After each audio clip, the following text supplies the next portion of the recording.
Join our free WhatsApp group to get daily latest updates. It's totally free.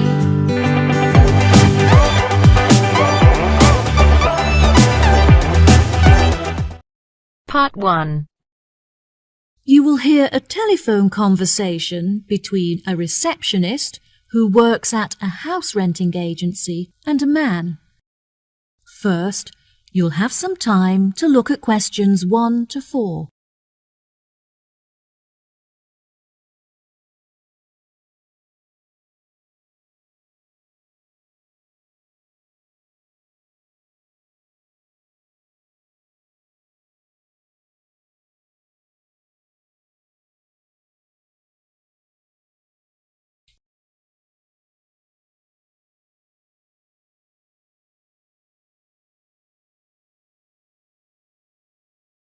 Listen carefully and answer questions 1 to 4.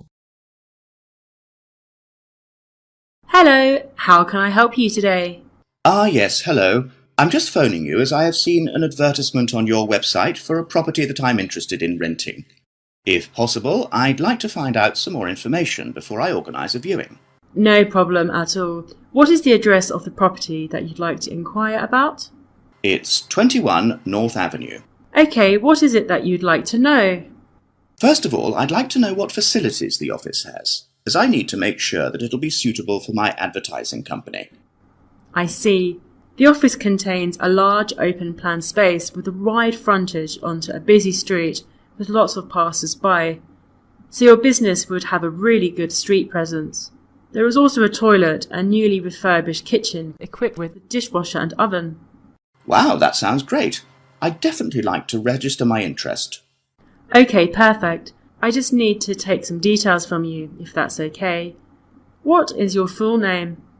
Jonathan Smith. And what position do you hold in your company, Jonathan? Until recently I was sales manager. However, I've recently been promoted to regional manager, so I'll be in charge of running our new office. Can I ask where the office is located? Yes, of course. It's located downtown, just around the corner from Royal Square Shopping Centre. That's a bit too far out of the centre for my liking. I'd much prefer to be located in close proximity to the station. Do you have any property located in that vicinity? It would help me to narrow down the results if you could tell me how many employees you intend to have working in the office. Our branch is made up of 30 employees, and we'd like some extra space for meetings and presentations. Most average office spaces are around 8,000 square feet, but it sounds like you would need more space than that. I think that 10,000 square feet would be more suitable for your needs. Now, let's see, we have 10 properties that match those criteria, so let's try and narrow it down. Before you hear the rest of the conversation, you have some time to look at questions 5 to 10.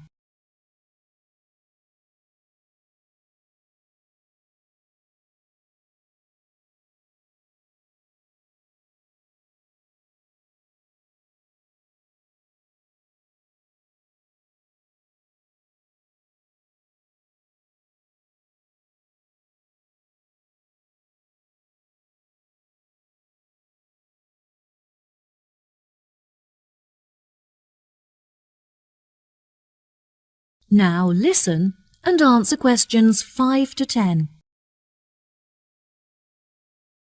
Do you have any other requirements? Well, we'll need access to the office 12 hours a day, but security should be 24-hour. We don't hold any money on the premises, but it's crucial that we protect our customer information against theft. Okay, anything else? Yes, ideally I would prefer the new office to be split over 2 levels, so that the working office area is kept separate from street level. That will enable us to locate a reception at ground floor level to welcome customers when they arrive. And are there any particular facilities that you need? Our employees work very hard throughout the day, and I want to make sure that they're well nourished. It would therefore be ideal if I could provide them with a kitchen to cook hot meals at lunchtime. Would you want the kitchen to be located at first floor level with the office? No, I don't want the office to be filled with the smell of food. It would be better if the new office had a basement where we could locate the kitchen and staff room area to keep it at arm's length from the workspace. Okay, I have now narrowed the search to 2 available properties. Do you have any other requirements that could narrow our search down to one result? All of our office staff will be working at desktop computers, so I'll need the office to be equipped with at least 40 power sockets if possible. Anything else? Studies have shown that exercise is very important for maintaining happiness and healthy brain function. In an office environment, it's very difficult to get sufficient daily exercise, so it would be great if they had access to a nearby exercise area. One of the available offices is located next door to a gym. Would this be suitable? Yes, absolutely. A gym is exactly what I was thinking of. Brilliant. Do you need the office to be furnished? I don't think so. I already have some furniture, so I would prefer to bring this myself. That's no problem at all. And before I forget, we will definitely require Wi-Fi access, as much of our work and customer recruitment is carried out online. No problem. It sounds like the property will suit your needs perfectly. I've taken the liberty of booking you a viewing at 3 p.m. on Thursday, so you can see it for yourself. Is there anything else I can help you with today? No, I think that's all the information I need. Thanks very much for your help. No problem. It's been my pleasure to be of assistance. Goodbye. That is the end of part 1. You now have half a minute to check your answers.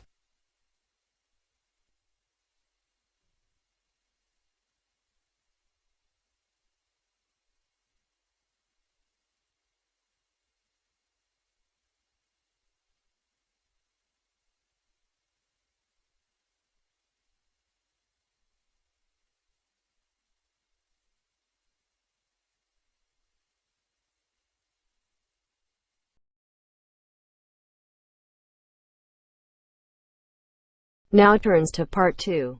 Part 2. You will hear a tour guide giving a talk about a relaxation centre. First, you'll have some time to look at questions 11 to 14.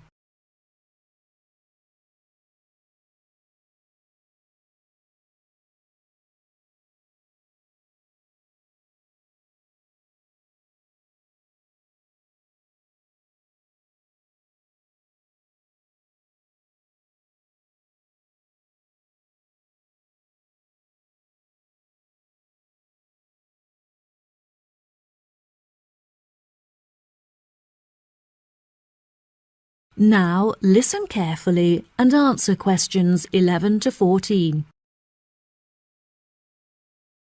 Hello everyone, my name is Sally. Welcome to our globally renowned spa and relaxation centre here at Island View Estates. Before you all wander off and begin exploring the facilities, I'd like to go over a few things. Now, this year is a very special milestone for our beloved centre, as it is our 25th anniversary. I understand that this means you have all paid an increased price for your tickets, but I can promise that all of the events we have scheduled for your enjoyment will make the costs well worth it. I know that all of you have travelled a long distance to make it here to the centre of the New Forest, but it is thanks to its remoteness that our centre is such a beautiful place to relax. I'm sure you are all keen to find out what activities we have arranged for you, so I will give you a quick overview. Tomorrow we have arranged for you all to participate in a yoga session for the duration of the morning, followed by a day of relaxation at the pool, where we have ample sun umbrellas to protect you from the sun. On Wednesday, we have organised a sightseeing hike through the forest, where you will be able to test your navigation skills and witness the wild ponies in their natural habitat. It's forecast to be sunny that day, but I recommend that you all bring rainproof clothes just in case. On your last day, we have a special surprise, a pony trek along the beach. We ask that you all wear full-length trousers and that all women have their hair tied up in a ponytail. Helmets are provided at the centre for those who would like to wear one. There are a couple of beautiful attractions here at the centre that you must all be sure to visit before you leave. The Rose Garden, located just at the corner of the property, is home to many indigenous species and is beautifully serene and peaceful, the perfect place to collect your thoughts or read a book. Our sunset boat ride has been the favorite attraction for many of our visitors. Simply hop aboard and relax whilst we sail you out into the open sea to witness one of the most beautiful spectacles that nature has to offer. Last, but certainly not least, is the freshwater pond, which serves as a watering hole of sorts. Some of you may even be lucky enough to spot our resident kingfishers, who are members of a very rare and endangered species. Once you have all unpacked and settled into your rooms, we will be taking you out to the neighbouring island for a bonfire and barbecue dinner. The island is very small, and the bicycle trails make it very easy to explore all of its beautiful corners.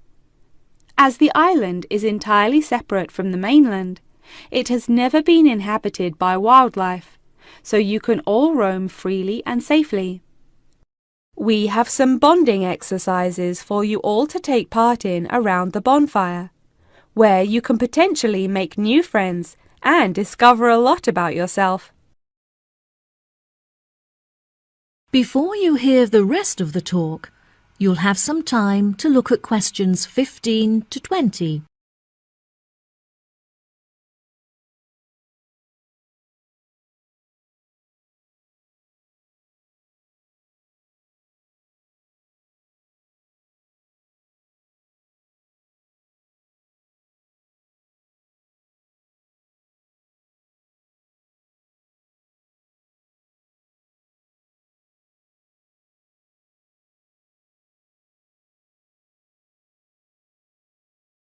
Now listen and answer questions 15 to 20. Now, let me tell you a little bit about the facilities that the resort has to offer. For those of you keen on indulging in a little bit of retail therapy, just wander along to our tourist centre, where we have a wide selection of presents on sale at reasonable prices. If you are feeling more drawn to the natural surroundings and scenery, I recommend that you take a trek up the mountain, where you can enjoy the panoramic outlook from the peak.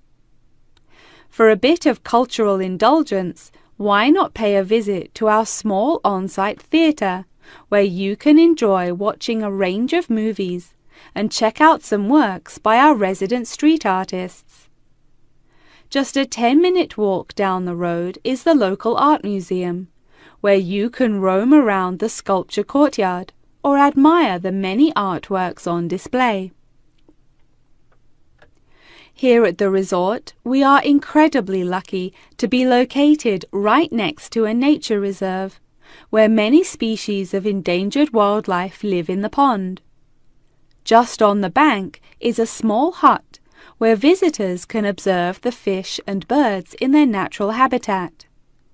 Now, if any of you are interested in history, you have the very interesting opportunity to visit the ancient building at the south side of the grounds. The building is now a museum. However, it originally served as a jail for those charged with crimes of treason against the royal family. Well, that just about rounds it up. Now, if anyone has any questions? That is the end of part 2. You now have half a minute to check your answers.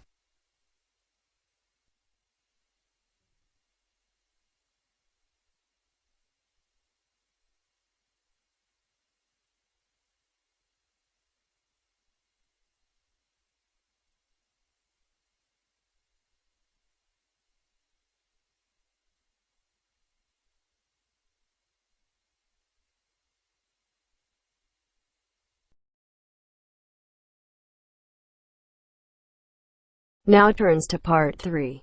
Part 3. You will hear Lara and Tommy, 2 students, talking about their book club. First, you'll have some time to look at questions 21 to 24.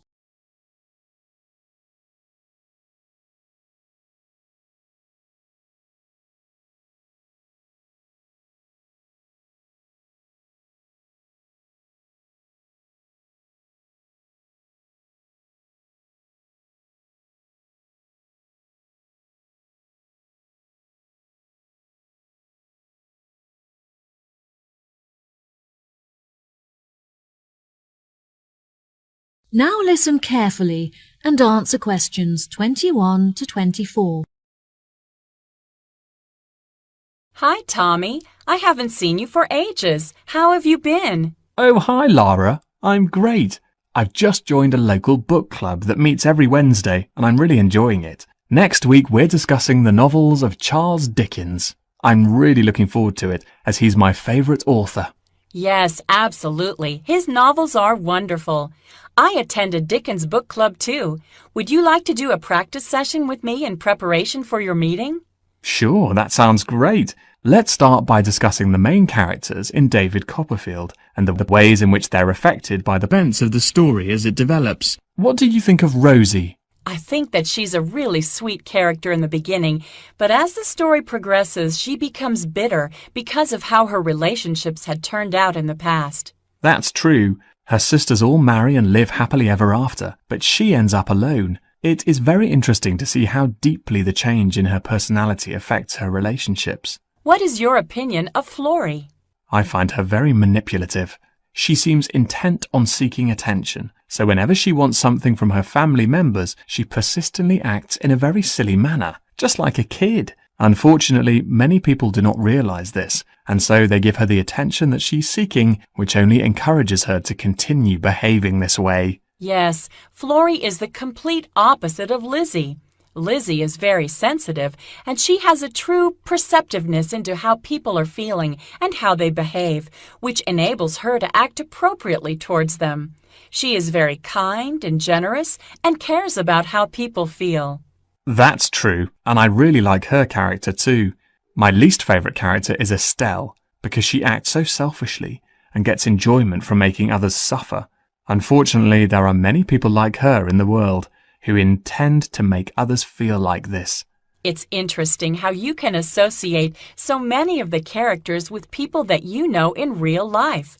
I think that the reason why Dickens is so good at creating deep and believable characters is because he understands human mentality. Before you hear the rest of the conversation, you'll have some time to look at questions 25 to 30.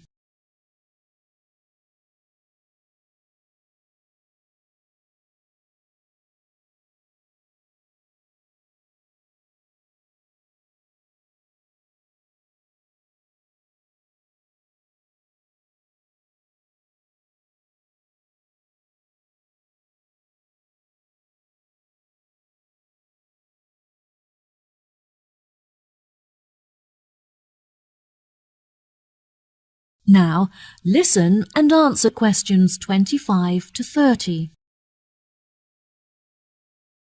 Absolutely. What do you think of the literature lectures? I really look forward to them. They're the highlight of my week. The lecturer is usually late, but that gives you time to settle down and get organized before the lecture begins. Do you have a discussion period at the end? No, I don't think so. We're meant to, but since the lectures often begin late, this means that there is no time left for a conversation about the lecture. I think this is a real shame, because it really helps you to gain a good understanding of the books when you hear other people's opinion of it. What about your lectures? My lecturers have very good organisation skills, so their lectures are well organised and packed full of information. They always leave enough time at the end for consideration, when everyone is really quiet and we reflect on the lecture in our own minds before we open up for discussion. This really helps you to gather your thoughts and absorb the information from the lecture. Oh, that sounds brilliant. Do you think there is anything that needs to be improved? My experience of the course overall is really brilliant, but I feel there are many improvements that could be made to it. The IT support staff are great, but there are just not enough computers available for the numbers of people that need to use them. Every time that I need to use a computer, I have to queue up for at least 15 minutes. I find that the librarians are really helpful and approachable. However, the equipment is just not good enough. Whenever I need to use the photocopying facilities, for example, most of the machines are really old and slow, which means that you have to wait for ages for them to work. It's really frustrating because I'm often stretched for time. Perhaps we should start a petition to encourage the university to improve their facilities. That sounds good. What do you think of the group discussions? I really enjoy them. Since the class groups are so small, everyone gets to have their say and contribute thoughts to the conversation, so the classes are really effective. The only issue is that it's very difficult to find an opportunity to meet up, since everyone has such busy schedules. Yes, definitely. In our class, we pass around a ball, and only the person holding the ball is allowed to speak. Each person is only allowed to speak for a minute at a time, which helps us to make sure that we use the class time fairly, and it also makes the discussion more fun. That's true. It's been really great catching up with you. Thanks for your help. No problem. Good luck at your class. Bye. That is the end of part 3. You now have half a minute to check your answers.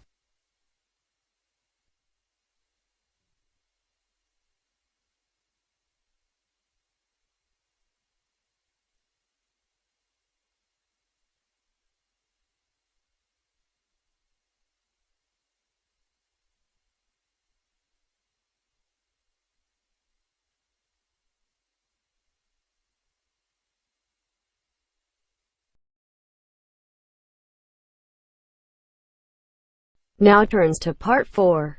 Part 4. You will hear a talk on research into music. First, you have some time to look at questions 31 to 40.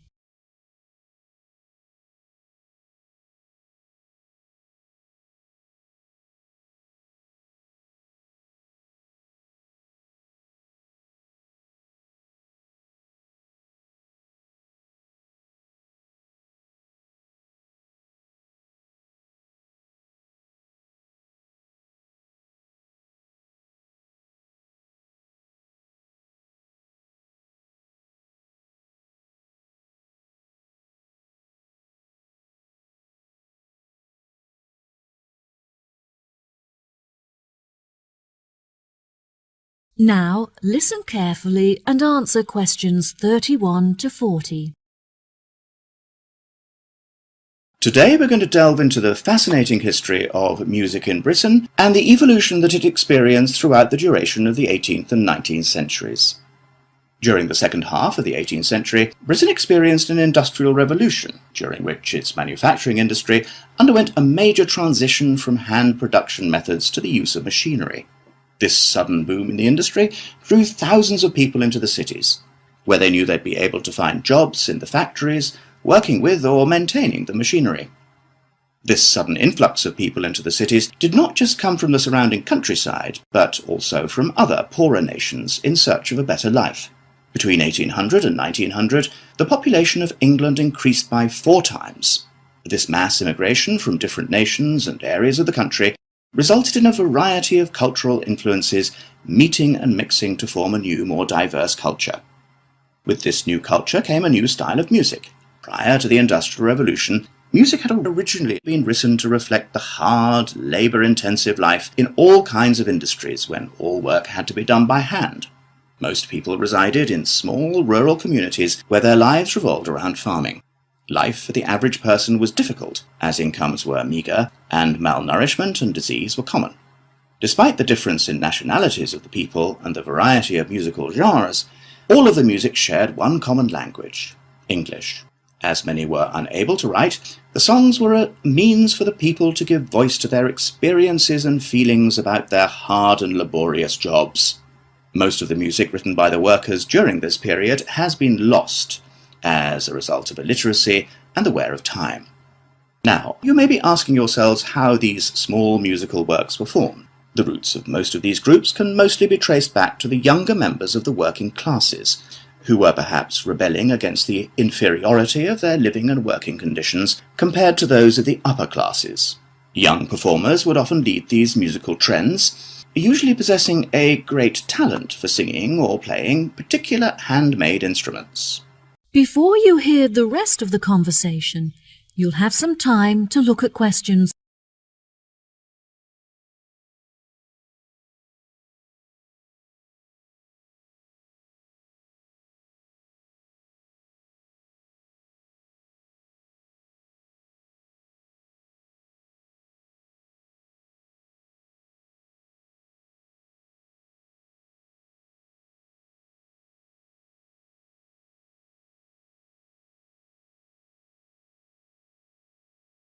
Now, listen and answer questions. As time progressed into the 19th century, these musical groups had gained much notoriety and would hold small performances in the street for all to watch. It was perhaps their blind optimism and rebellious spirit that led them to become so popular with their audiences, which were usually made up of the poorest of the poor. Despite efforts by the upper classes to put an end to these musical traditions, they continued to gain popularity and flourish. By the late 1870s, they had evolved past the barrier of the social echelons and gained access to the middle class. Performances were held in proper establishments such as village halls, and some were even ticketed, with audiences paying a fee for the privilege of watching. Music produced by these groups were better recorded, and some is still preserved today in museums. The music of these groups may not exist in the present day, but its influences are still clear if you look closely enough. In classical culture, for example, many of the themes and theatrical performances are still based on the lives and experiences of the working classes both prior to and following the Industrial Revolution. The novel entitled Les Miserables by Victor Hugo, for example, is a novel about the French working classes and is still widely popular today. The original recordings of the music written during these periods are now hugely valuable due to the demand from avid collectors and enthusiastic fans. Many of these recordings are publicly owned and displayed in museum exhibits. However, a selection are still privately owned and occasionally appear for sale in auctions, often reaching prices in the hundreds of thousands. Well, that just about wraps the lecture up for today, so if anyone has any questions... That is the end of part 4. You now have half a minute to check your answers.